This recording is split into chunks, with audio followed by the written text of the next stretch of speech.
A transferência, de início nós podemos dizer que ela é o laço que vai articular o paciente ao analista. Então a transferência é da ordem de uma articulação, é da ordem de uma conexão. E nós temos muitas imagens da transferência e, por consequência, até mesmo imagens da psicanálise, né, o que vem a ser psicanálise, muitas imagens da transferência que foram muito exploradas, muito usadas no cinema, na televisão e nas novelas, né? E, então nós temos um imaginário da transferência, onde normalmente é muito comum que essas imagens que são, né, difundidas sobre esse fenômeno, sobre esse acontecimento que vem a ser a transferência, normalmente passa-se aí uma imagem de uma cena amorosa, passa um encontro amoroso, né? O vínculo então que é estabelecido entre analista e analisando acaba sendo mostrado como um vínculo da ordem do amor, até mesmo da ordem da paixão. A transferência não é de todo isto, né, mas ela tem alguma relação com isto, em alguma medida. O importante é a gente não reduzir a transferência a isto, ou só termos essa ideia, essa imagem dela. Tem algo a ver, sim, vou comentar, mas a transferência não é exatamente isto, né, essa cena que normalmente é difundida sobre ela própria. O que nós temos que considerar junto a isso é que a transferência ela é muito multifacetada. A transferência tem vários ângulos, a transferência também tem várias cores. Não é somente essa cor do amor, a cor do paixão, somente essa tonalidade que constitui a transferência. E o importante também, junto a isto, é considerar que o paciente, quando ele fala de si para um analista, ele vai contando, né, o que se passa com ele, vai falando de seus dramas, de seus encontros, por exemplo, desencontros na vida, seus percursos ao longo da vida. À medida que o paciente vai falando sobre isto a partir da associação livre, né, ou seja, vai falando sem se preocupar tanto quanto ao sentido que isso tem ou não tem, se ele está repetindo uma história, se ele está se contradizendo. Esse é o lugar da palavra na cena analítica, né? Associação livre. Fale do modo como quiser, do modo como conseguir. E é fundamental considerarmos que à medida em que o paciente vai falando, portanto, de diversas maneiras sobre si próprio, para o analista, ele vai, ao final das contas, ele acaba localizando o analista como um lugar de investimento. Então a transferência tem a ver com isso.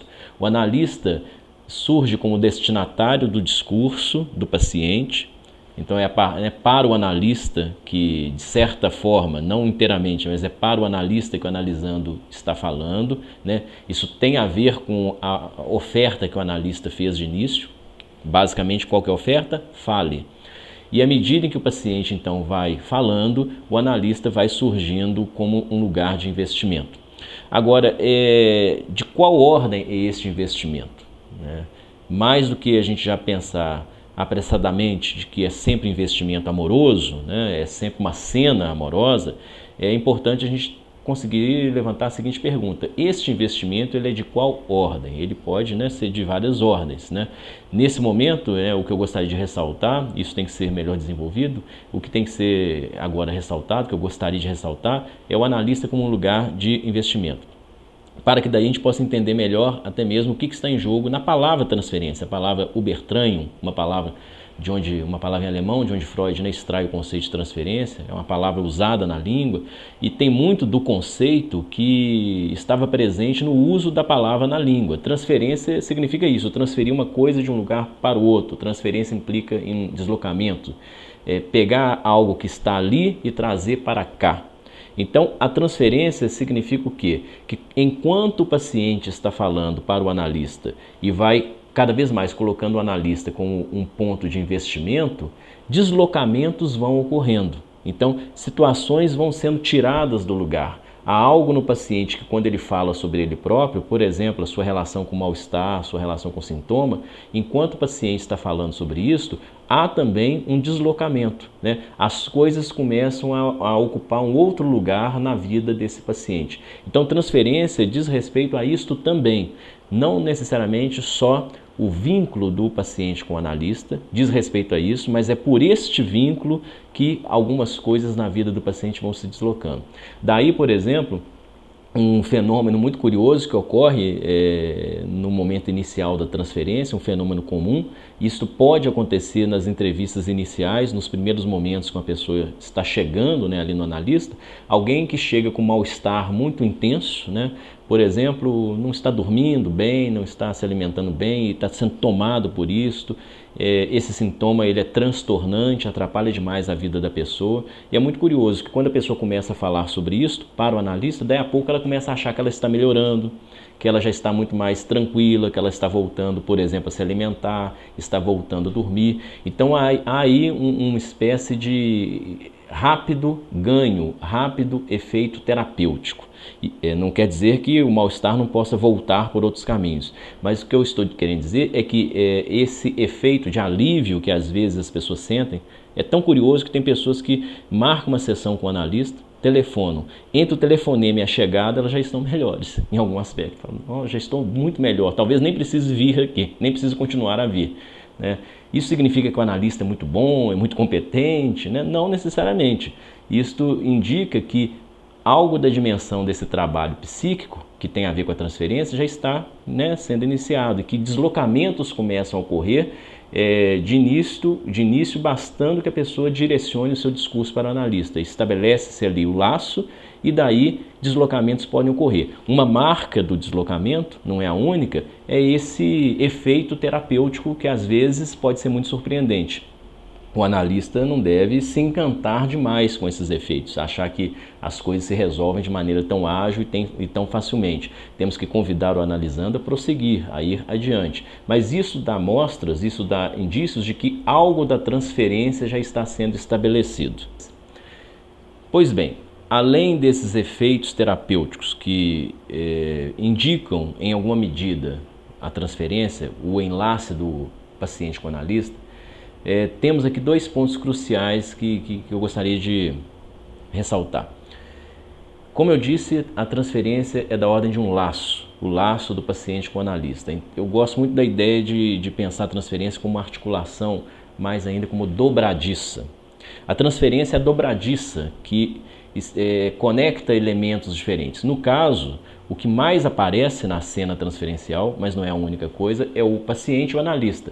Pensemos que existe uma dobradiça, como por exemplo a dobradiça de uma porta, que conecta a porta propriamente com o marco da porta, né? E a dobradiça, o que a dobradiça faz? A dobradiça é o que permite a conexão entre elementos que estão separados, elementos díspares. A porta e o marco da porta, por exemplo, não são uma coisa só. Daí a dobradiça, e a dobradiça é o que possibilita o movimento, o vai e vem, a transferência. Então, nesse sentido, a transferência ocupa na cena analítica esse lugar de dobradiça. É o que conecta o paciente com o analista, mas é o que vai conectar também o paciente com sua própria falta, o paciente com o seu sintoma, o paciente com a própria produção que se dá ao longo do trabalho analítico. Então, a transferência é isso que possibilita o movimento e que faz com que a análise ande, né, tal qual uma dobradiça. Então, ao se tratar, né, ao abordarmos a transferência, devemos considerá-la nessa função de movimentação de dobradiça e considerar que enquanto a dobradiça vai se movimentando, enquanto a transferência vai se desdobrando, alguma coisa é produzida, né? Transferência diz respeito à articulação e também à produção. Daí Freud mencionar, dar a entender o quê? Que existe um trabalho de transferência.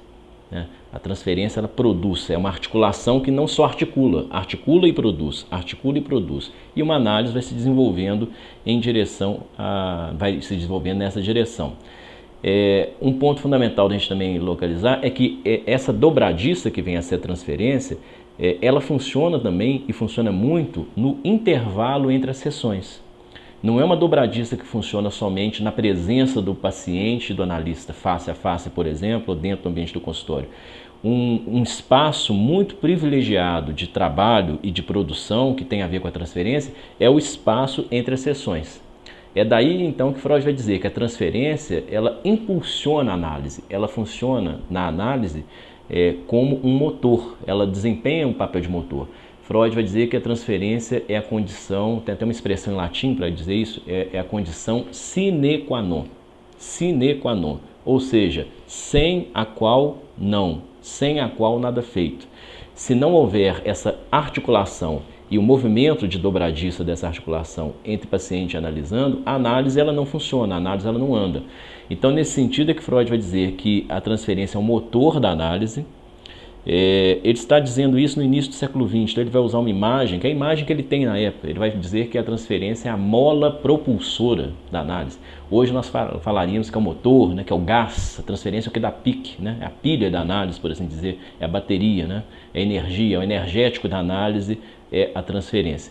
Só que ele chama atenção para um ponto, é um motor que engasga, não é um motor que funciona bem o tempo todo. Aí ele vai dizer que é um motor e, ao mesmo tempo, a transferência funciona como freio da análise, ela engasga. Então, pense um motor que de vez em quando está rateando. Ou seja, a transferência é alguma coisa que, se for deixada por si só, ela vai engasgar. Daí ele vai dizer que o analista tem que saber conduzir, tem que saber manobrar, tem que saber manejar a transferência. A cena em que Freud fala de uma transferência de um motor engasgado, por assim dizer, é, por exemplo, o auge da cena amorosa. Então Freud aborda assim a transferência pelo amor, mas para nos mostrar que o amor, quando ele se manifesta nessa dobradiça entre o paciente e o analista, o amor em seus excessos, o amor é uma espécie de estagnação da cena analítica, estagnação do trabalho. É como se o paciente naquele momento dissesse: não quero mais saber de mim, não quero mais saber do que me falta, porque você, analista, suponho, você tem o que me falta. Então eu quero saber do amor e não quero saber do que me conduziu aqui. De certa forma é isso, se isso for deixado por si só. O analista ele deve manejar, ele deve possibilitar que essa dobradiça continue sempre a se movimentar. Sempre é uma linha muito fina, porque a gente tem que compreender que o motor, ao mesmo tempo, ele pode funcionar como uma espécie de freio, não são coisas separadas. Então há uma linha muito fina. Por isso que é fundamental que a transferência ela impulsione a análise, sim, mas ao mesmo tempo ela tem que ser conduzida e manejada para que ela não emperre. O analista conduz a transferência, o termo que Freud utiliza é manejo ou manobra. O analista conduz a transferência de qual maneira? Fundamentalmente intensificando em alguns momentos a sua presença ou abrandando a sua presença. Então, ora o analista está mais presente, ora o analista está um pouco mais distante em relação a esse lugar de investimento no qual o paciente o coloca. E uma outra face também muito importante da transferência, que tem a ver com essa questão amorosa, e Freud vai começar a notar isso de maneira bem perspicaz, maneira bem nítida, no momento que ele vai organizar melhor o que vem a ser a transferência, é que o paciente ele tende a repetir algo da vida dele na transferência. Isso é muito importante. Por exemplo, repetir em relação ao próprio analista, porque eu ressaltei que o analista é um lugar de investimento. Vamos supor que o paciente, ele, em suas relações amorosas, em suas relações mais próximas com as pessoas que lhe são caras, ele é uma pessoa que sempre é muito ciumenta. Então, haverá uma tendência a que, na sua relação com o analista, ele também se mostre um tanto quanto ciumento, querendo saber, por exemplo, algo sobre os outros pacientes, o quanto que ele vale para o analista ou não, se ele é mais importante que o outro paciente ou não. Então, há sempre uma certa disputa, por exemplo, desse paciente na sua própria relação com o analista. Se temos um paciente que, por exemplo, ele está sempre requerendo o reconhecimento dos outros, ele sempre pergunta para o outro: quanto que eu valho para você? O que eu sou para você? Não é? Por exemplo, alguém com uma relação amorosa toda hora precisa escutar demais do outro. Eu te amo. Aí, você me ama mesmo? Não, eu te amo mesmo. Então, é alguém que tenderá, diante do analista, sempre colocar em xeque a atenção que o analista tem em relação a ele próprio. Eu sou um caso interessante para você? Você está me ouvindo? Você está aí mesmo? Por exemplo, algo dessa ordem. Freud vai perceber que há um quê de repetição na transferência, ou seja, não há como tratar de um paciente sem que a própria relação que ele estabeleça com o analista seja uma relação neurótica, por assim dizer. né? O paciente neurótico, o paciente de neurose é um nome, de certa forma, comum aos nossos impasses na vida, nesse caso. A neurose não fica do lado de fora do consultório. A neurose, ela é levada para dentro e o analista, de certa forma, ele é investido nessa neurose. Daí Freud nomear a transferência também de neurose de transferência. Ou seja, um paciente, quando fala conosco de seus dramas, ele, de certa forma, ele acaba colocando em ato, na cena analítica, o seu próprio drama. Não há como pedir para que um paciente tire essa pele dele próprio para falar dele.